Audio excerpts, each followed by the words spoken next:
Well, welcome to the next episode of our series looking at Scotland's Reformation and the key figures in it. Now, we ended the last one with the martyrdom of Patrick Hamilton in 1528. Sadly, he was just the first of many, and others would be martyred for their faith, like Henry Forrest, a man who said that Patrick Hamilton was a good man and that the things he was saying were true. Two men, David Straighton and Norman Gourlay, were both martyred 1534 for their faith. 5 men, all murdered at the same time in 1538 at Castle Hill in Edinburgh. And there's others that we can speak about as well. But we're going to look at the next main character that God raised up to carry on the work of Reformation in Scotland, and that's a man called George Wishart. George Wishart was born around about 1513 into the Wisharts of Pitterrow, who were a landowning family from Aberdeenshire. As a young man, he went over to the continent to study at the university there, and was converted, came under the influence of reformers like Luther and Zwingli, and was converted. He comes back to Scotland, begins teaching. In 1538, he gets himself in trouble for teaching the Greek New Testament, which was regarded as heresy in the eyes of the Catholic Church. He is asked to appear before the authorities, but he doesn't go. He leaves, goes first of all down to Bristol, briefly, then over to the continent, to Germany, then to Switzerland. In Switzerland, he becomes a real admirer of the Helvetic Confession, which is the confession of faith of the Reformed churches in Switzerland. And he admires it so much that he translates it into his own native language. His time in Switzerland is a real time of maturity and growing in his faith and in his knowledge of the scriptures. 1543, he leaves Switzerland, comes to Cambridge, where he begins to not only preach, but also to teach and be a student at the university there. But in Cambridge, he becomes known for his charity and his love and his care for his fellow man, known for giving away his clothing, his bedding, his food to the poor.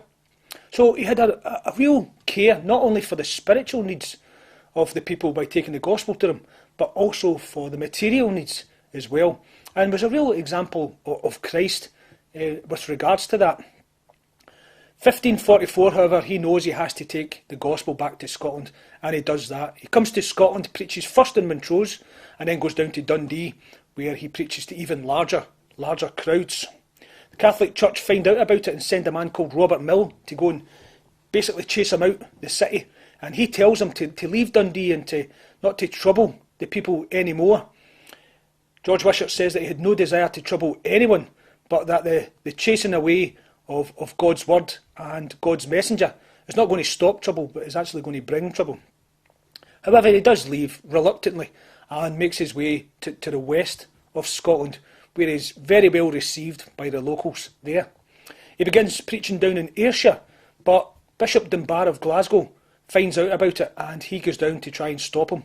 Him and some of his men go inside the church at Ayr, stop George Wishart getting inside there to preach. George Wishart simply just turns round and preaches at the Market Cross in that town, and large groups come to hear him preach. A similar thing happens at Mauchline, nearby. He goes there to preach, but the local church is filled with the henchmen of Bishop Dunbar, and they can't go in. But George Wishart's got quite a big following with him now, and they're quite happy to take the church by force if he wants them to. But he says no, he says there won't be any bloodshed, and he just simply takes the people to the outskirts of Mauchline and preaches to a very large number in one of the fields nearby. He spends the next wee while round about that area just preaching the gospel when he finds out that there's a plague in Dundee. So he leaves the west of Scotland and makes his way up to Dundee, because he's got a real association with the people there. When he's in the city, he's standing on the city walls preaching to the sick with the plague outside and to the healthy who are inside the city. Coming down off the city walls one day, a man runs at him with a dagger, a man called John Whiteman, who was an assassin for the Roman Catholic Church. George Wishart sees this, grabs Whiteman's wrist, shakes the dagger loose and manages to stop him. Now the crowd at this point want to kill John Wightman, but George Wishart stops him and just speaks very gently to John Wightman, asking him, why he wanted to kill him and what had George Wishart ever done to him. He should think about those who sent him to kill him. And the man breaks down and he actually saves the life from the mob of that man who was about to take his. After a little while, the plague dies down in Dundee and he goes to Montrose and preaches there. Whilst he's in Montrose, he receives a letter which comes from a friend saying that he was sick and he wished that George Wishart could come and see him. So he gets ready, leaves Montrose, but he just leaves the town when he gets this feeling that something's just not quite right. He senses danger ahead, and he was actually right in what he was thinking, because the letter was a forgery and it was a trap. Some of his friends went on ahead to just have a little look and see what it was, and they found 60 men lying in wait. Now the man who had sent those 60 men was Cardinal David Beaton. Cardinal David Beaton took over from his uncle, Archbishop James Beaton, upon his death in 1539. And Cardinal David Beaton was just as zealous in his persecution of the Protestants in Scotland as his uncle was. A man known to have lived a totally ungodly life, a very lavish lifestyle, and gave little attention to the people in Scotland.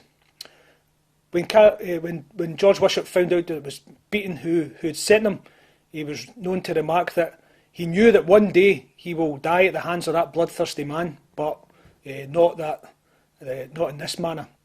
So he managed to avoid that assassination attempt. He makes his way down to Edinburgh to preach the gospel.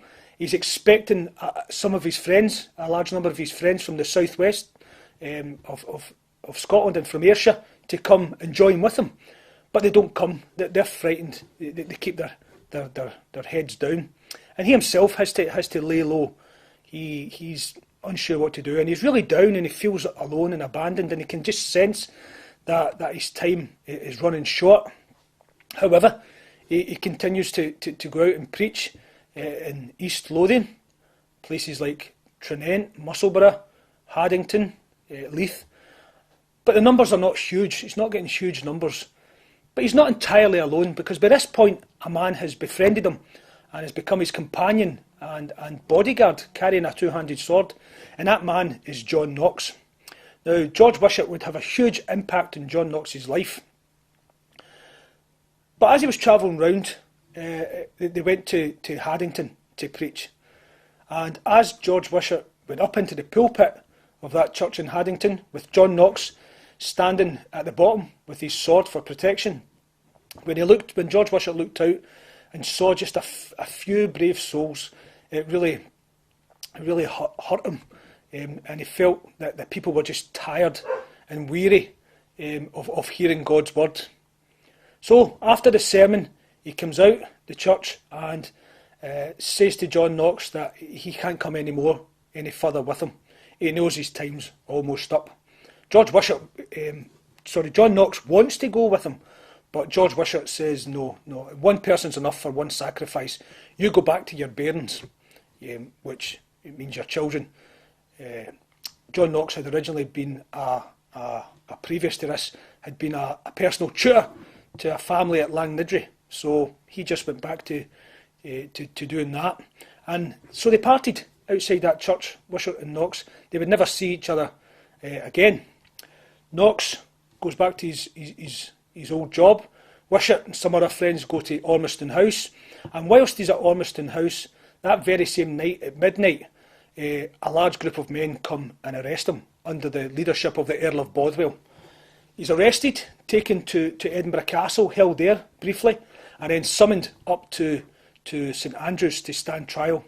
He's kept in the bottle dungeon of St Andrews Castle, and on the 27th of February 1546, he's taken out and put on trial for heresy.